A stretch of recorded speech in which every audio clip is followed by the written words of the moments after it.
India news में आप सभी का स्वागत है। आप देख रहे हैं सुपरफास्ट 100। मैं हूं आपके साथ मैत्रेयी त्रिपाठी। नमस्कार, मैं हूं तान्या खन्ना। शुरुआत करते हैं सुपरफास्ट 100 की। प्रधानमंत्री नरेंद्र मोदी अमेरिका पहुंचे तो न्यूयॉर्क पैलेस होटल के बाहर उनका भव्य स्वागत हुआ। होटल के बाहर मौजूद लोगों ने भारत माता की जय के नारे लगाए। होटल के बाहर मौजूद लोगों ने जोश के साथ मोदी का स्वागत किया। मोदी के समर्थन में भी खूब नारे लगे। होटल न्यूयॉर्क पैलेस के अंदर मोदी को पूरी सुरक्षा के बीच पहुंचाना था, लेकिन होटल के बाहर ही मोदी प्रोटोकॉल तोड़कर गाड़ी से बाहर निकल आए। पीएम मोदी प्रोटोकॉल तोड़कर लंबी यात्रा के बावजूद 2 ब्लॉक चलकर लोगों से मिले। जब नरेंद्र मोदी आए तो शायद इन्हें भी उम्मीद नहीं थी कि वो सब प्रोटोकॉल तोड़ते हुए तमाम इन लोगों के साथ हाथ मिलाएंगे, उनसे बात करेंगे और उनका अभिवादन स्वीकार करेंगे, जो नरेंद्र मोदी ने किया। सुरक्षा की परवाह किए बगैर मोदी होटल के बाहर मौजूद भीड़ के बीच जा घुसे। भीड़ में कई लोगों ने मोदी से हाथ मिलाया। इस दौरान सुरक्षा में लगे जवान भी हक्का बक्का हो गए और इधर उधर देखने लगे। नरेंद्र मोदी को देखकर लोगों की खुशी मानो सातवें आसमान पर थी। मोदी के न्यूयॉर्क पहुंचने के साथ ही लोग अलग अलग मायने भी निकाल रहे थे। न्यूयॉर्क का अर्थ है न्यू माने नया, न्यू माने नया, अर्क माने सूर्य। देखो सूर्य भगवान बाहर है, नया सूर्य अब उगेगा क्योंकि नरेंद्र भाई आए हैं तो नया सूर्य उगने ही वाला। आपने शंख भी बजाया? मैंने शंख भी बजाया था। मोदी के समर्थन में होटल के बाहर पहुंचे लोगों ने बड़े बड़े पोस्टर्स हाथ में लिए हुए थे। पोस्टर्स पर लिखा हुआ था यूएसए लव्स मोदी।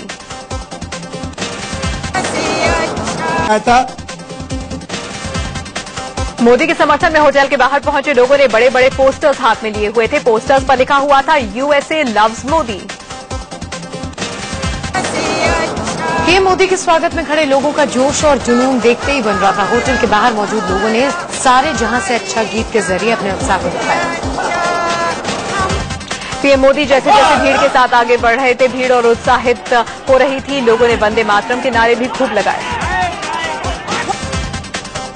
पूरी सिक्योरिटी के बीच पीएम मोदी का काफिला जब होटल न्यूयॉर्क पैलेस के बाहर पहुंचा तो लोग जोश में आ गए। मोदी को भारत मां का शेर बताते हुए लोगों ने खूब नारे लगाए। मोदी की सिर्फ एक झलक पाने के लिए हजारों लोग बेताब नजर आए। लोग मोदी से हाथ मिलाने के लिए आगे निकलने की होड़ लगाते रहे। मोदी की झलक पाने के लिए महिलाएं भी पहुंची थी। पीएम मोदी के अमेरिका में पहुंचने पर वो भी गजब उत्साहित दिखी। महिलाओं ने भारत माता की जय के भी नारे। मोदी की एक झलक पाने के लिए हजारों लोगों की भीड़ जुटी थी। लोग अपने कैमरे में मोदी की तस्वीरें उतार रहे थे। गाड़ी से उतरकर मोदी ने होटल तक पहुंचने के दौरान करीब आधे किलोमीटर का सफर तय किया। इस पूरे सफर के दौरान मोदी लगातार हाथ हिलाकर लोगों का अभिवादन करते रहे। करीब 4 मिनट तक प्रधानमंत्री मोदी लोगों के बीच रहे और उनका अभिवादन स्वीकार किया। मोदी की सुरक्षा में लगे जवान भीड़ को मैनेज कर रहे थे। इसके बाद मोदी सुरक्षा घेरे के साथ होटल की ओर बढ़ गए। इसके बाद प्रधानमंत्री मोदी कड़ी सुरक्षा के बीच न्यूयॉर्क पैलेस होटल पहुंचे। मोदी होटल की 15वीं मंजिल पर ठहरे हुए हैं। प्रधानमंत्री मोदी की सुरक्षा में अमेरिकी और भारतीय सुरक्षाकर्मी दोनों लगे हुए हैं। इससे पहले नरेंद्र मोदी का अमेरिका में स्वागत करने खड़े राजनयिकों को थोड़ा इंतजार करना पड़ा। विमान से पहले सुरक्षाकर्मी बाहर निकले और उन्होंने सिक्योरिटी की पड़ताल की। इसके बाद इंडियन डिप्लोमेट नरेंद्र मोदी से मिलने विमान के अंदर पहुंचे। अंदर मोदी से मुलाकात के थोड़ी देर बाद वो बाहर आए। इससे पहले प्रधानमंत्री नरेंद्र मोदी अमेरिका पहुंचे। न्यूयॉर्क के जॉन एफ कैनेडी एयरपोर्ट पर भारतीय राजदूत डॉक्टर एस जयशंकर ने प्रधानमंत्री की अगवानी की। हिंदुस्तान से प्रधानमंत्री कुर्ता पहनकर रवाना हुए थे, लेकिन यूएस की जमीन पर मरून कलर का बंद गले का सूट पहनकर उतरे। मोदी की ड्रेस इंडो वेस्टर्न स्टाइल की है। मरून कलर के बंद गले का कोट और काली पैंट में मोदी का लुक अलग ही था। भारतीय दूतावास के अधिकारियों से हाथ मिलाने और मिलने के बाद नरेंद्र मोदी कार की ओर बढ़े। सुरक्षा कर्मियों से घिरे मोदी कार के अंदर बैठे और फिर होटल न्यूयॉर्क पैलेस की ओर निकल गए। एयरपोर्ट से प्रधानमंत्री का काफिला सीधे न्यूयॉर्क पैलेस होटल के लिए रवाना हुआ। रास्ते में मोदी को 5 लेयर की सुरक्षा दी गई। सड़क पर मोदी की सुरक्षा का जिम्मा अमेरिकन सीक्रेट एजेंसी को सौंपा गया। सफर के दौरान हेलीकॉप्टर से काफिले की निगरानी हुई। एयरपोर्ट से होटल जाते वक्त प्रधानमंत्री नरेंद्र मोदी को जाम से भी जूझना पड़ा। रास्ते में जगह जगह गाड़ियों की लंबी कतारें थी। पीएम मोदी के आने से पहले विदेश मंत्री Sushma Swaraj New York palace hotel पहुंच गई। मोदी के साथ गया डेलीगेशन भी इसी न्यूयॉर्क होटल में रुक गए। होटल पहुंचने के बाद मोदी न्यूयॉर्क सिटी के मेयर बिल डी ब्लेसियो से मुलाकात करने के लिए पहुंचे। दोनों ने गर्मजोशी के साथ एक दूसरे से हाथ मिलाया। न्यूयॉर्क के मेयर से पीएम मोदी की कई अहम मुद्दों पर बातचीत हुई। न्यूयॉर्क में नरेंद्र मोदी ने यूएस नेशनल कैंसर इंस्टीट्यूट के डायरेक्टर और नोबेल पुरस्कार विजेता प्रोफेसर हैरोल्ड से भी मुलाकात की। पीएम मोदी ने हैरोल्ड से कैंसर से निपटने के लिए अमेरिका की रणनीति के बारे में पूछा और सुझाव भी मांगे। अभी तक मोदी मरून रंग के कोट में नजर आ रहे थे, लेकिन मेयर से मुलाकात के दौरान मोदी की ड्रेस बदल चुकी थी। मोदी ने क्रीम कलर का कोट पहन रखा था। अमेरिका में मोदी की गूंज है। अमेरिका मोदी को इतना क्यों पसंद कर रहा है, इस विषय पर रेडिफ की कंसल्टिंग एडिटर से बात की इंडिया न्यूज की एडिटर इन चीफ दीपक चौरसिया ने। क्या मोदी बयां करेंगे कि वीजा नहीं दिया गया? नहीं, दिल का दर्द तो बयां नहीं करेंगे, पर तुम्ही ने दर्द दिया है, तुम ही दवा दे दो। क्या दवा देंगे ओबामा? दवा दे देंगे। ओबामा उनको इतने ऊंचे तख्ते पे ले जाके बिठाएंगे तो अच्छा लगेगा, हम भी लिखेंगे कि अच्छा हो गया। तो ये जो मुलाकात है, मैंने बहुत बार लिखा है कि चाइना ने भी शी जिनपिंग ने भारत आके मोदी के ईगो में इन्वेस्ट किया।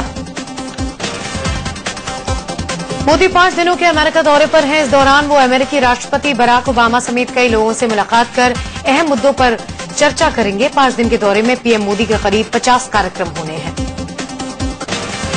आज सबसे पहले नरेंद्र मोदी 9/11 हमले की जगह पर बने स्मारक पर जाएंगे और वहां जाकर हमले में मारे गए लोगों को श्रद्धांजलि देंगे। आज ही नरेंद्र मोदी यूएन के महासचिव बान की मून से भी मुलाकात करेंगे। मीटिंग के दौरान मोदी बान की मून के साथ भारत के हालात पर बातचीत करेंगे। इस दौरान पाक संबंधों पर भी चर्चा हो सकती है। आज पीएम नरेंद्र मोदी यूएन महासभा को हिंदी में 15 मिनट तक संबोधित करेंगे। मोदी करीब 5 मुद्दों पर यूएन महासभा को संबोधित करने वाले हैं। संयुक्त राष्ट्र की महासभा को संबोधित करने वाले हैं और जिस तरह से ग्लोबल लीडरशिप उन्होंने दी है, उस ग्लोबल लीडरशिप को आगे बढ़ाते हुए नरेंद्र मोदी इस संयुक्त राष्ट्र महासभा के अंदर क्या कहते हैं, इस पर सभी टकटकी लगाए बैठे हैं। न्यूयॉर्क पैलेस होटल में आज मोदी कई देशों के राष्ट्राध्यक्षों से मुलाकात करेंगे। श्रीलंका के राष्ट्रपति महिंदा राजपक्से से मोदी मिलेंगे। इसके बाद नेपाल और बांग्लादेश के प्रधानमंत्रियों से भी मोदी की मुलाकात होगी। 28 सितंबर को रात 8 बजे नरेंद्र मोदी का मैडिसन स्क्वायर में भाषण होगा। यहां पर अमेरिका में रहने वाले करीब 20,000 भारतीय मोदी को सुनेंगे।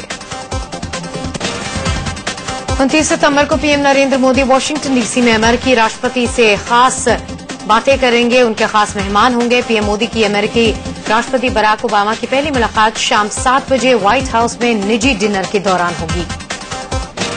राष्ट्रपति बराक ओबामा और नरेंद्र मोदी के बीच अहम द्विपक्षीय मुद्दों पर बातचीत होगी। इसके अलावा मौजूदा अंतर्राष्ट्रीय हालात पर भी मंथन होगा। भारत अमेरिका के साथ रक्षा सौदे और आपसी व्यापार बढ़ाने पर बातचीत कर सकता है। उद्योग जगत को इस दौरे से काफी उम्मीदें हैं। इसके अलावा अपनी यात्रा के दौरान मोदी पूर्व राष्ट्रपति बिल क्लिंटन और हिलेरी क्लिंटन से भी मिलने वाले हैं। मोदी का 3 राज्यों के गवर्नर से भी मुलाकात का कार्यक्रम है। इसके अलावा 29 सितंबर को ब्रेकफास्ट मीटिंग के दौरान मोदी कारोबारियों से मुलाकात करेंगे। गूगल, पेप्सिको जैसी नामी कंपनीज के 11 सीईओ से मोदी बात करेंगे। 30 सितंबर की सुबह मोदी वॉशिंगटन में लिंकन और मार्टिन लूथर किंग के स्मारक पर जाएंगे। मोदी ने अमेरिका यात्रा के दौरान नवरात्र का व्रत रखा हुआ है। ऐसे में हर जगह उनके खाने पीने की खास बंदोबस्त है। 30 सितंबर को प्रधानमंत्री नरेंद्र मोदी की स्वदेश वापसी का कार्यक्रम है। इससे पहले यूएन महासभा में पाकिस्तान ने एक बार फिर कश्मीर का मुद्दा उठाया। नवाज शरीफ ने कहा कि हम कश्मीर के मुद्दे पर पर्दा डाल नहीं सकते जब तक कि इसका हल वहां के लोगों की इच्छा के मुताबिक नहीं होता। नवाज शरीफ ने कहा कि पाकिस्तान बातचीत के जरिए कश्मीर मुद्दे का हल चाहता है। नवाज शरीफ ने कहा कि भारत ने सेक्रेटरी लेवल की बातचीत रद्द करके अच्छा मौका खो दिया। इससे पहले नवाज शरीफ ने न्यूयॉर्क में यूएन महासचिव बान की मून से मुलाकात की। इस मुलाकात के दौरान भारत और पाकिस्तान के द्विपक्षीय संबंधों में सुधार को लेकर बातचीत हुई। यूएन में पाकिस्तानी प्रधानमंत्री नवाज शरीफ ने कश्मीर पर दिए बयान का भारत की ओर से कोई जूनियर अधिकारी जवाब देगा। इस मुद्दे पर प्रधानमंत्री नरेंद्र मोदी की ओर से कोई बयान नहीं दिया जाएगा।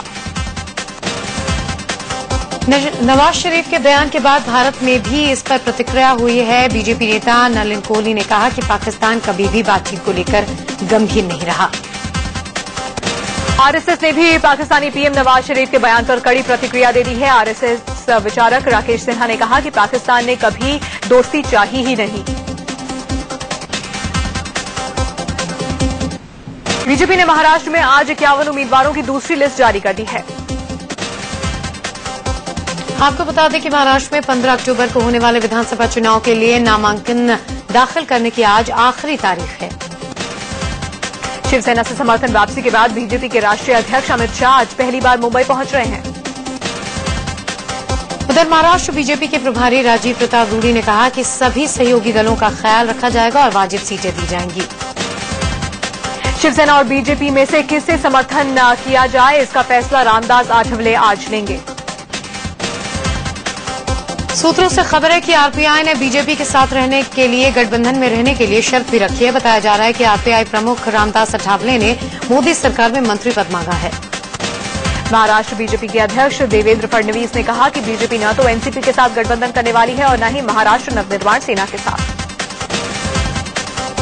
दशहरे के बाद से पीएम नरेंद्र मोदी महाराष्ट्र में चुनाव प्रचार कर सकते हैं। महाराष्ट्र के मुख्यमंत्री पृथ्वीराज चव्हाण ने इस्तीफा दे दिया है। कांग्रेस से गठबंधन टूटने के बाद उनकी सरकार अल्पमत में आ गई थी। वहीं कांग्रेस से नाता तोड़ने के बाद एनसीपी ने भी 131 उम्मीदवारों की अपनी पहली सूची जारी कर दी। एनसीपी की इस लिस्ट में पूर्व उप मुख्यमंत्री अजित पवार और कद्दावर नेता छगन भुजबल समेत तमाम मंत्रियों के नाम हैं। चुनावी माहौल में एनसीपी को बड़ा झटका लग गया है। एनसीपी कोटे के मंत्री संजय सावकारे बीजेपी में शामिल हो गए हैं। बीजेपी से गठबंधन टूटने को लेकर शिवसेना प्रमुख उद्धव ठाकरे आज पहली बार बोलेंगे। महाराष्ट्र में एक नया सियासी समीकरण बनने की स्थिति दिख रही है। शिवसेना और एमएनएस के बीच नजदीकी नजर आ रही है।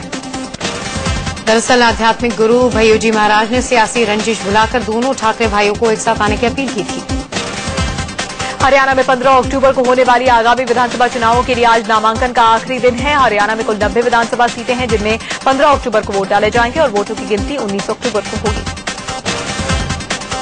पूर्व केंद्रीय मंत्री और हरियाणा जन चेतना पार्टी के अध्यक्ष विनोद शर्मा ने अपना नामांकन दाखिल कर दिया। विनोद शर्मा ने अंबाला विधानसभा सीट से पर्चा भरा।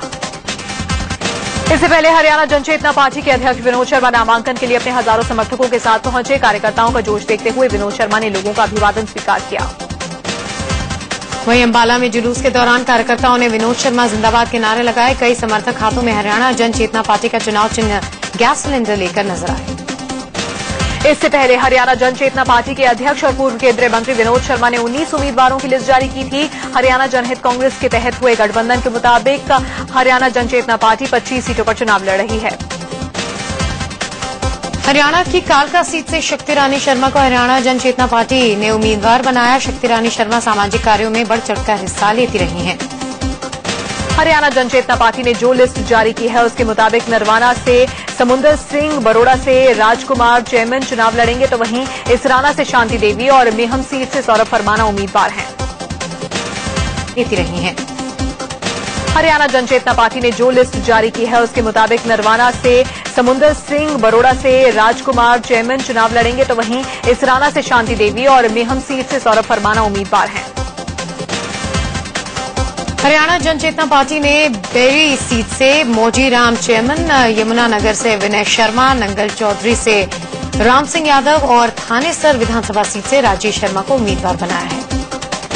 इसी तरह से भिवानी से हरियाणा जन चेतना पार्टी ने शिव शंकर भारद्वाज को प्रत्याशी बनाया है। सफीदों से डॉक्टर श्याम शर्मा को, बहादुरगढ़ से अजीत जांगड़ा को और असम सीट से सुभाष शर्मा उम्मीदवार हैं। हरियाणा जन चेतना पार्टी के टिकट पर फरीदाबाद एनआईटी सीट से डॉक्टर अख्तर सिंह, टिगांव से अनिल नागर, पुन्हावा से मोहम्मद हासन, रादौर से रवि कंपोज और पलवल से अशोक चुग उम्मीदवार बनाए गए हैं। पूर्व केंद्रीय मंत्री और हरियाणा जन चेतना पार्टी सुप्रीमो विनोद शर्मा ने कहा कि कांग्रेस की लोकसभा चुनाव में जितनी दुर्गति हुई थी, विधानसभा चुनाव में उससे भी ज्यादा हालत खराब होगी। पूरे हरियाणा प्रदेश में ऐसा रोष है कि उन्होंने लोकसभा के चुनाव में उसका प्रगटावा किया है। आपने देखा है कि कैसे नतीजे आए हैं और उससे भी बुरे नतीजे कांग्रेस के लिए विधानसभा चुनाव में आए। वहीं हरियाणा जनचेतना पार्टी सुप्रीमो विनोद शर्मा ने कहा कि चुनाव के नतीजे चाहे जो भी हों, लेकिन वो भविष्य में कभी भी कांग्रेस से संबंध नहीं रखेंगे। हरियाणा जनहित कांग्रेस ने बाकी 7 उम्मीदवारों का भी ऐलान कर दिया है। डबवाली से निर्मल बिश्नोई, रोहतक से सुशील सैनी और एलनाबाद से कुलदीप उम्मीदवार बनाए गए हैं। हरियाणा जनहित कांग्रेस ने तोशाम से वेदपाल तंवर, समालखा से अनिल कौशिक, कालांवाली से महला सिंह और बड़खल विधानसभा सीट से रजनी गेरा को उम्मीदवार बनाया है। दिल्ली हाईकोर्ट ने जमानत पर जेल से छूटे हरियाणा के पूर्व मुख्यमंत्री ओम प्रकाश चौटाला को 17 अक्टूबर तक सरेंडर करने के लिए कह दिया है। जेबीटी भर्ती परीक्षा में धांधली पर दोषी पाए गए चौटाला दिल्ली के तिहाड़ जेल में सजा काट रहे हैं। मध्य प्रदेश के बड़वानी में एक ट्रैफिक पुलिसकर्मी ने सरेआम एक शख्स को लात घूंसों से पीटा। दरअसल श्रम मंत्री का काफिला जब यहां से गुजर रहा था तभी ये पीड़ित गलती से बीच में आ गया था।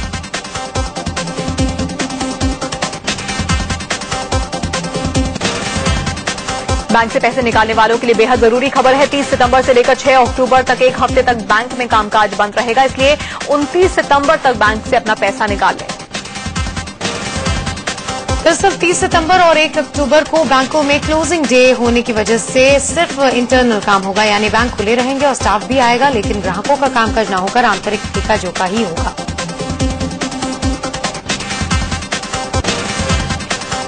आय से अधिक संपत्ति के मामले में आज बेंगलुरु की एक विशेष अदालत तमिलनाडु की मुख्यमंत्री जयललिता पे अपना फैसला सुनाने वाली है। जयललिता इस फैसले के लिए अदालत परिसर पहुंच भी गई हैं।